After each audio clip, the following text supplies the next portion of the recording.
Lotus reality and agro farming వారు premium farm land projects మన పొలం ఫేజ్ 1, 2 మరియు 3 కంప్లీట్ చేసుకొని మన పొలం phase 4 Wasar village at Narayana Khed లో ఆగస్టు 15 ఇండిపెండెన్స్ డే రోజు గ్రాండ్ లాంచ్ చేయడం జరుగుతోంది. లాంచింగ్ మరియు ఇండిపెండెన్స్ డే సందర్భంగా 5 గుంటాస్ ల్యాండ్ అవుట్ రేట్ లో బుక్ చేసుకున్న వారికి 1,50,000 రూపాయల డిస్కౌంట్ తో పాటు 2 గ్రాముల గోల్డ్ ఫ్రీగా ఇస్తున్నారు. పూర్తి వివరాలకు సంప్రదించండి. జై శ్రీమన్నారాయణ. జ్ఞానానందమయం దేవం నిర్మలా స్ఫటికాకృతిం ఆధారం సర్వవిద్యానాం హయగ్రీవ ఉపాస్మయే. మీరు మేషలగ్నము మేషరాశి వారు అని చెప్పడానికి 10 కారణాలు.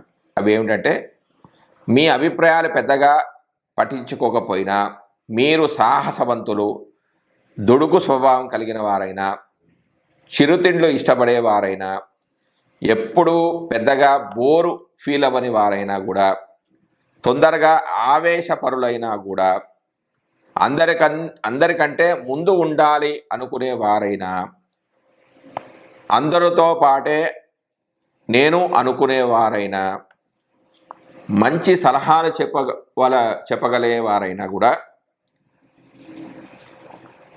ముక్కుసూటిగా ఉండేవారైతే, అవసరమైన వాటిని సీరియస్గా తీసుకునేవారైనా, అంటే దీన్ని జీవితాన్ని తేలికగా తీసుకునేవారైతే మీరు తప్పకుండా మేషరాశి వారే అవుతారు. ఈరోజు ఈ ఎపిసోడ్లో మేషలగ్నం వారికి వివాహ యోగం అనేది ఎలా ఉంటుంది అనేది మనం తెలుసుకుందాం. మేషలగ్న జాతకులకు సప్తమాధిపతి శుక్రుడు. మామూలుగా నైసర్గిక కలత్రకారకుడు కూడా శుక్రుడే. ఈ కలత్రకారకుడు శుక్రుడు కావడంతో వివాహానికి, వైవాహిక సౌఖ్యానికి శుక్రుడి యొక్క బలం చాలా అవసరం. అదేవిధంగా స్త్రీ జాతకంలో కుజుడు వివాహకారకుడిగా చెప్పబడడంతో కుజునికి కూడా ఇదే విధంగా మనం విచారణ చేయాలి. లగ్నము కుజుడు, సప్తమాధిపతి శుక్రుడు, భాగ్య వ్యయాధిపతిగా అంటే నవమాధిపతి, 12వ అధిపతిగా గురుడు. ఇదే విధంగా చంద్రాత్తు బలాన్ని విచారణ చేసి నిర్ణయించవలసి ఉంటుంది. మేషలగ్నం వారికి సంబంధించిన వివాహ యోగాలు ఏ విధంగా ఉన్నాయంటే, కుజుడు సప్తమంలో, శని 1వ ఇంట్లో అంటే లగ్నంలో ఉంటే జాతకులకు ద్వితీయ వివాహం అనేది అయ్యే అవకాశాలు ఉన్నాయి. ఏదైనా పాపగ్రహము షష్టమ, ద్వితీయ లగ్నాధిపతులతో కలిసి సప్తమ భావన ఉంటే వివాహ ఇతర సంబంధాలు అనేవి ఉంటాయి. గురువు, బుధులు సప్తమంలో ఉంటే పరస్త్రీలతో అంటే ఇతర స్త్రీలతో సంబంధాలు ఉండే అవకాశాలు ఉన్నాయి. కేవలం శుక్రుడు మాత్రమే సప్తమంలో అంటే 7లో ఉన్నప్పుడు కలత్ర వియోగం అనేది కూడా జరిగే అవకాశం ఉంది. లగ్నం ఉందంటే మేష లగ్నంలో శని చంద్రులు సప్తమంలో రవి ఉన్న వివాహ జీవితం అనుకూలంగా ఉండదు. ఎందుకంటే సప్తమం అంటే తులారాశి, తులారాశిలో రవి నీచ పొందుతాడు కాబట్టి వివాహ జీవితం అనేది వీరికి ఉండదు. వివాహమైనా కూడా బ్రహ్మచారిలాగానే జీవిస్తాడు. 12లో శని, 2లో రవి ఉండగా అంటే లగ్నానికి పాప అర్గళం పడితే అంటే ఆ లగ్నానికి ఇరువైపులా పాపగ్రహాలు ఉంటే, శని పాపగ్రహమే, రవి కూడా పాపగ్రహమే కాబట్టి అలా ఉండి కుజుడు బలహీనుడైన వైవాహిక జీవితం అనేది ఉండదు. అంటే వివాహం అనేది ఉండకపోవచ్చు, అసలు పెళ్ళే కాకుండా ఉండొచ్చు. షష్టమంలో శని, అష్టమంలో రవి ఉండగా శుక్రుడు బలహీనుడైతే అసలు పెళ్ళే కాదు. శుక్రుడు రవి చంద్రులతో కలిసిన వైవాహిక జీవితం అనేది ఉండదు. ఒకవేళ వివాహమైనా కూడా పెళ్ళి కానివాడుగానే ఉండిపోతాడు. రాహుకేతులలో ఒకరు సప్తమంలో ఉండగంటే, సప్తమం అంటే తులారాశి, తులలో ఉండగా ధనుర్రాశిలో ఏదైనా పాపగ్రహం ఉన్నా వివాహం అనేది ఆలస్యం అనేది అవుతుంది. అంటే సప్తమంలో రాహుకేతులు ఉంటే సంబంధాలు అక్కడి వరకు వచ్చి వెళ్తూ ఉంటాయి. ఈ కొందరికైతే వివాహం మీద అసలు వివాహం చేసుకోవాలనే ఇంట్రెస్ట్ అనేది కూడా ఉండదు. కొంచెం వివాహము ఆలస్యంగా అయ్యే అవకాశాలు కూడా ఉన్నాయి. మేషంలో శుక్రుడు వక్రంలో ఉన్న, ద్వితీయంలో ఏదైనా గ్రహం వక్రంలో ఉన్న వైవాహిక జీవితంలో అవరోధాలు అనేవి ఏర్పడతాయి. మేషంలో శుక్రుడు వక్రంలో ఉండగా సప్తమ స్థానంపై వక్రంలో ఉన్న గ్రహం వీక్షించిన అంటే చూసిన ఈ పై ఫలితాలే వాళ్ళకి ఏర్పడే అవకాశాలు ఉన్నాయి. చంద్ర శుక్రులు లగ్నంలో ఉండగా పాపగ్రహాలచే చూడబడిన స్త్రీలైతే పరపురుషుడు, పురుషులైతే పరస్త్రీ సాంగత్యాన్ని కోరుకుంటూ ఉంటారు. అంటే వీరికి అలాంటి సంబంధాలు ఉండే అవకాశాలు ఉన్నాయి.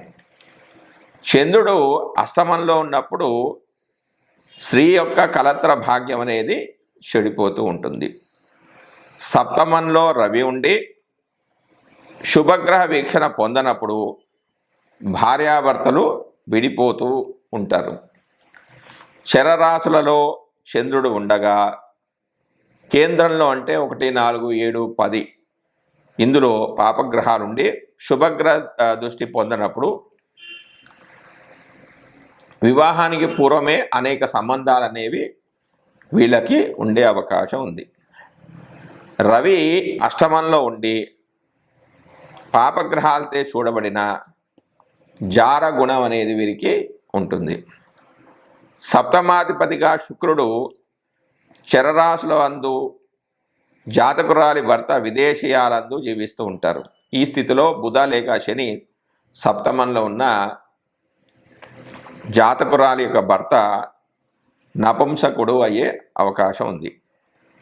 కుజుడు అష్టమనందు ఉంటే జాతకులు ప్రేమ వివాహాలు చేసుకొని మతాన్ని మార్చుకునేవారు అయ్యే అవకాశం కూడా వీరికి ఉంది. అంటే కుజుడు అష్టమంలో ఉండాలి, అంటే జాతకులు వివాహం చేసుకొని తమ యొక్క మతాన్ని మార్చుకుంటూ ఉంటారు. లగ్నంలో కుజుడు, సప్తమంలో బుధుడు, అష్టమంలో శుక్రుడు ఉన్న అనేక మందితో సంబంధం కలిగి ఉంటారు వీళ్ళు. సప్తమంలో శుక్రుడుండి మరో శుభగ్రహంతే చూడబడిన అందమైన కలత్రం కలిగి వివాహం అనంతరము వీరికి భాగ్యం అనేది బాగా కలిసి వస్తుంది. అంటే కొందరి జీవితాల్లో పెళ్ళైన తర్వాత కలిసి వస్తుంది అంటారు కదా, ఇలాంటి స్థితి కానీ వాళ్ళకి ఉంటే వారికి వివాహం తర్వాత వారి జీవితం చాలా బాగుంటుంది. బుధుడు రాహుతో కలిసి ఉండగా కుజునితో ఏదో ఒక రకమైన సంబంధం కలిగి ఉన్న జాతకుడు నపుంసకుడు అవుతాడు. చంద్రుడు 3, 5, 7, 9, 11లో ఉండి పాపగ్రహాలచే చూడబడిన ఆ స్త్రీ పురుష స్వభావం కలిగి ఉంటారు. అంటే స్త్రీ ఉన్నా కూడా పురుషుల్లాగా ధైర్యవంతులుగా ఉంటారు. స్త్రీ జాతకంలో శుక్రుడు చరరాశిలో ఉండగా ఆమె భర్త సదా సంచారం చేస్తూ ఉంటాడు. ఎప్పుడు మార్కెటింగ్ ఫీల్డ్లో ప్రయాణాలు చేస్తూ ఉంటాడు. చంద్రుడు లేదా శుక్రుడు లగ్నంలో ఉండగా పాపగ్రహాలచే చూడబడిన ఆ స్త్రీ తన తల్లితో సహా పరపురుషుని యొక్క ఆసక్తి కలిగి ఉంటుంది.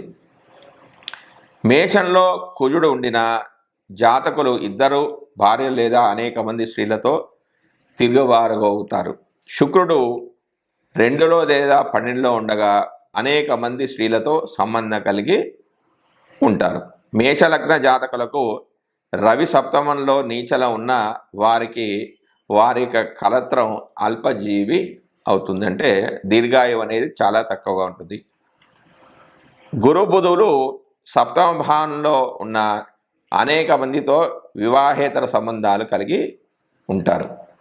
శుక్రుడు అష్టమమందున్న, బుధుడు సప్తమమందున్న, రవి 6వ స్థానంలో ఉన్న ఆ స్త్రీకి అనేక మందితో సంబంధాలు అనేవి కలిగి ఉంటారు. లగ్నానికి పంచమాధిపతి రవి, లగ్నాధిపతికి మిత్రుడు, అంటే లగ్నాధిపతి కుజుడికి రవికి మిత్రత్వం ఉంది.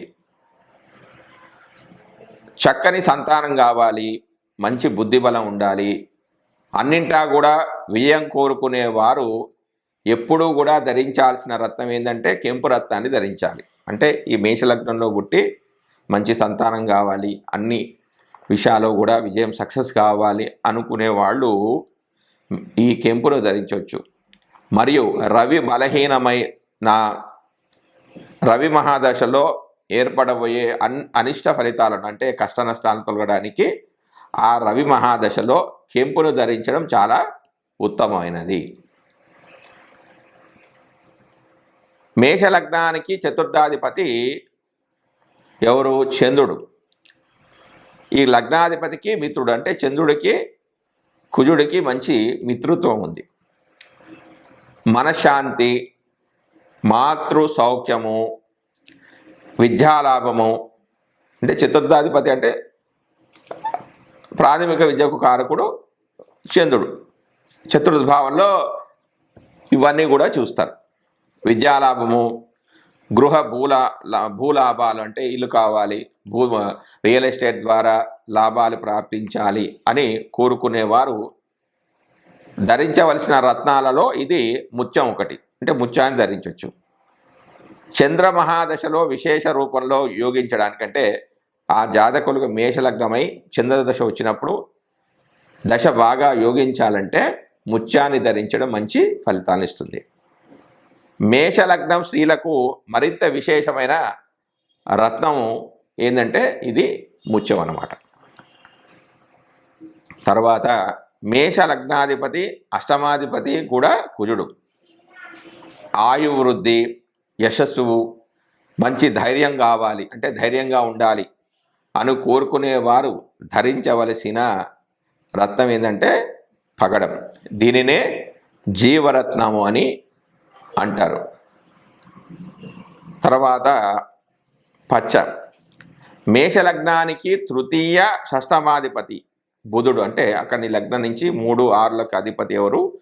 బుధుడు. ఈయన పాపస్థానాధిపతి.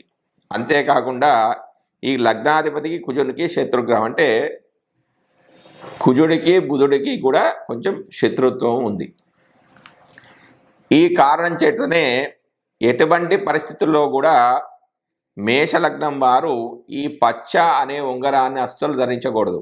మేషలగ్నం వారు ఒకవేళ బుధ మహాదశ వస్తే బుధుడికి సంబంధించిన దైవ స్తోత్రాలు, గ్రహ జపాదులు వంటి నివారణలు మాత్రం పాటించాలి.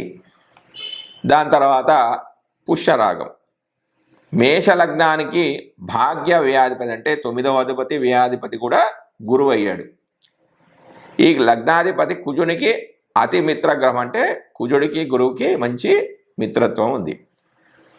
బుద్ధి బలము, జ్ఞానము, విద్య, ధనము అన్ని రంగాల్లో ఉన్నతి కోరుకునేవారు, అంటే ఈ మేషలగ్నానికి చెందిన వారు ధరించవలసిన అత్యుత్తమైన రత్నాల్లో ఇది ఒకటి, అంటే ఈ పుష్యరాగం అంటారు. దీనినే కనక పుష్యరాగం అని కూడా దీన్ని అంటారు. దీనిని మేషలగ్నం వారికి అదృష్ట రత్నంగా దీన్ని చెబుతూ ఉంటారు. తర్వాత వజ్రం. మేషలగ్నానికి ద్వితీయ సప్తమాధిపతి ఎవరు? శుక్రుడు. కేంద్రాధిపతి కూడా కావడంతో ప్రబల మారక గ్రహంగా చెప్పబడ్డాడు. అంటే ద్వితీయ సప్తమాధిపతులు ఇద్దరు కూడా మారకాన్ని కలిగిస్తారు. మారకం అంటే ఇబ్బందులను, అనారోగ్య సమస్యలను వీళ్ళు కలిగజేస్తారు. లగ్నాధిపతి కుజుడితో ప్రత్యేకమైన మిత్రత్వం లేదంటే వీరికి ఎలాంటి మిత్రత్వం కానీ సమానత్వం కానీ లేదు. కాబట్టి శుక్రునికి సంబంధించిన ఈ వజ్రాన్ని మేషలగ్నం వారు అస్సలు ధరించకూడదు. అయితే శుక్రుడు ఉచ్చలో కానీ లేదా శుభస్థానాల్లో ఉన్న వివాహం కావలసిన వాళ్ళు దీన్ని ధరించవచ్చు. తర్వాత నీలం. మేషలగ్నానికి దశమ లాభాధిపతి ఎవరయ్యా అంటే శని.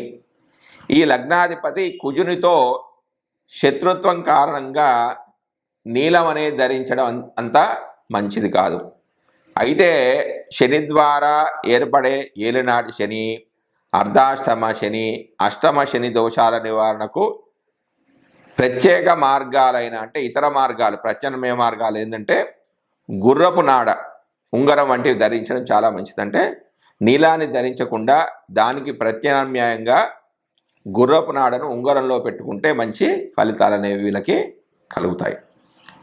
తర్వాత గోమేధికం. ఇది రాహునకు చెందినది కావడంతో రాహు ఉన్న స్థితిని కలిసిన గ్రహాల ప్రభావాన్ని పరిశీలించి, అంటే రాహుతో ఇతర గ్రహాల కలయికలను బట్టి దాన్ని నిర్ణయించుకోవాల్సి ఉంటుంది. రాహువు శని అని, రాహువు శని శుక్ర బుధ గురువుతో కలిసి ఉన్నప్పుడు ఈ గోమేధికం అనేది ధరించకపోవడమే మంచిది. మిగిలిన రవి చంద్ర కుజులతో కలిసినప్పుడు రాహు మహాదశ వచ్చిన ఈ గోమేధికాన్ని, ఈ ఉంగరాన్ని ధరించవచ్చు. తర్వాత వైడూర్యం. ఇది కేతువుకు సంబంధించిన రత్నం. అందుకే మనకు శనివహత్ రాహు కుజవత్ కేతువు అనే వాక్యం అనుసరించి వైడూర్యాన్ని కేతు మహాదశలోనూ అశ్విని మఖ మూల నక్షత్రాల వారు వైడూర్యాన్ని ధరించవచ్చును. జై శ్రీమన్నారాయణ.